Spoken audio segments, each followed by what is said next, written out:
Hi there, this is Sheena Rowlands and today I'm sharing with you my latest layout for Hey Little Magpie.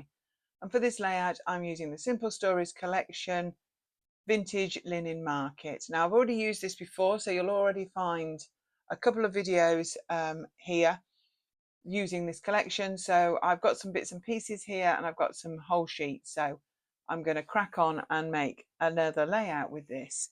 So for the background paper, I'm using the patterned paper called Celebrate the Good Times. I think this could be the B side actually. It's got like a bandana red and black pattern on the other side. I've got two photographs there of myself and my daughter. I do apologise for the glare from the light. The weather here at the UK has not been great recently, and I feel like I'm working in the dark sometimes. So I'm going to fussy cut these papers. They were from the 6x8 paper pad, and they've got the flowers on the same as the 12x12, which is called From the Heart. So one I'd already done, and I've just done the other one, and I'm going to have some sort of like diagonal collection of embellishment. So the photos are going to be at the top, surrounded by a cluster of flowers. There is a beautiful floral bits and pieces in this collection as well. So I've got those open there at the top right, and I'm just looking at how I want to document this. I'm trying to get some words onto every layout, so I'm going to use a tag, and I've got some ephemera there in the bottom right, and I'm going to add a few details from the photographs. So I'm just having a good look through. If you've watched me before, I need to look at everything to see what will fit. I've just found a little wheelbarrow there with some flowers, and I think I could tuck that around the photo. And this doily is from the 6x8 pad. I really like it. I don't particularly like the bike on it, but that's absolutely fine. I'm going to use it as a background layer. And there's going to be lots of layers as I go along with this layout. Because the background paper is so beautifully decorated, I feel like it gives you such a good head start. And when I saw it, I knew I was definitely going to use it for a layout. I mean, you could actually there's lots of different ways you could use this.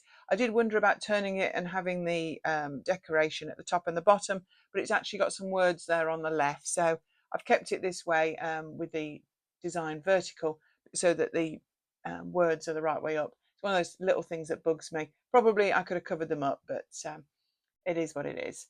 So I've just gone through this flower ephemera, the bits and pieces, and they've got some little dandelion bits. So I've laid those below the photographs. They will make the cut. I really, really like them. So I'm just checking. I'm aiming to keep with the red and the blue and just some other pastel shades to go with the softness of the photographs.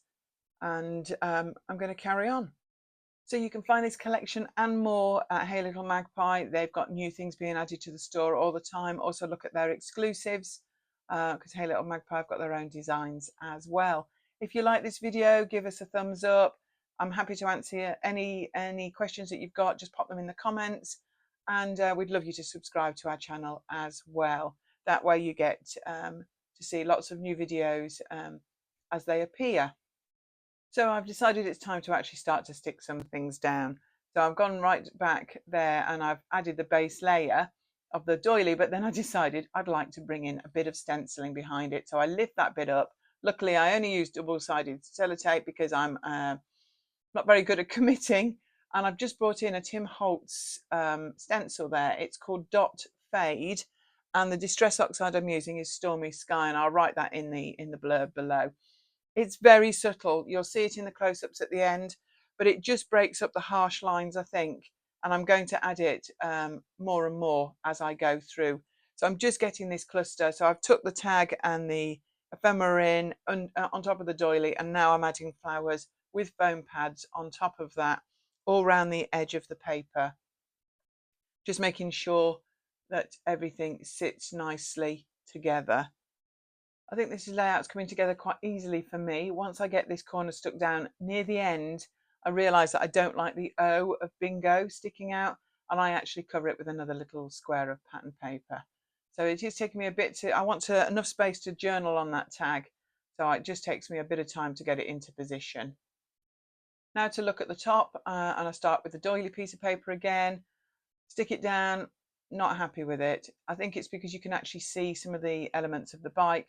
So I actually just trim off the doily, the patterned edge, and I stick that down first. And then I know that I can start to build up with the flower on the top. There's very little of the bite still showing on that doily, so it seems to fit my purpose a bit better. These flowers were on the corner edge of a paper, so they need to be on an edge again because I've only got partial flowers. But they seem to work really well. I'm adding some layers behind my photos as well, and they're layered pieces from one of the bits and pieces sets. I've just cut off a flower because it was going to be, sorry, I cut off a leaf because it was going to be covering my face. So I will add that back in as an extra later on. So I'm just tucking some bits in. I just don't want too many gaps. So I'm just going to add these on foam, and then I can tuck the photos underneath them along that edge. Lots of bits and pieces to choose in this collection, lots of choices. This journaling bit I've got behind, I've just cut it in half so I can have it sticking out top and bottom. It seems silly to use two when I can use parts of the same one. So I just want just some sort of colour around all edges of the photos, really. And then I'm going to link the two photos together as I stick them down on some foam pads.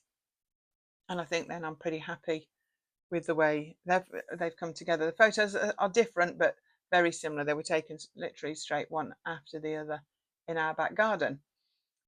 These were taken in 2020. I remember the day exactly because it was our wedding anniversary, and it was also VE Day, and it was the government asked us all during COVID to celebrate in our own gardens and to have like tea parties and afternoon tea and everything like that. And we did exactly that also because it was our wedding anniversary.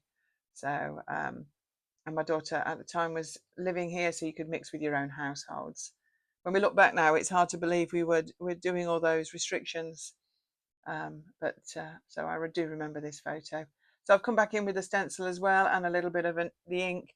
As I say, still very subtle, but you will see it at the end. In fact, when you do see it, it looks like it was part of the paper, which is kind of what I was going for when I decided to add it. I do think stenciling is a great way of adding another layer to a layout because I want it to be the background. I didn't want it to be in your face particularly, so I'm quite happy.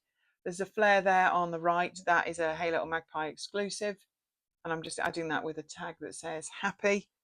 And I'm going to use some foam pads to get those stuck down, so just to lift them off the photo and tuck them in under the flowers, and a bit more foam on the flare as well. I feel like this layout is very nearly there now, and I just think it's a few more bits and pieces. I've got the dandelion bits that I want to add, just to add some movement between the top and the bottom. I feel like it draws your eye between the two, even though the title being quite big at the bottom there is also a draw. I actually find a whole dandelion in the flower set, so that's tucked in at the top there. I just need to cut the stalk off when I trim round the edges. So now it's literally the last few bits of faffing. I'm going to just add a little bit of paper underneath the photographs there. It's actually from the wheelbarrow. I cut off the flowers on the side, so it just adds another layer. I've got a butterfly there that I fancy adding by the flare, just to match up with the other two that I've got on the left-hand side, because we know that threes and odd numbers are better. Then I find another dandelion piece, and I'm going to add that above the photographs. And as I say, I cover over the O in Bingo just with a little bit of paper. So this is the finished layout. Thank you so much for watching this. I hope this inspires you to look out this collection. There's going to be some close-ups here too, and hopefully you'll be able to see the stenciling. Thank you so much for watching. This is Sheena, and I hope to see you here again real soon. Bye for now.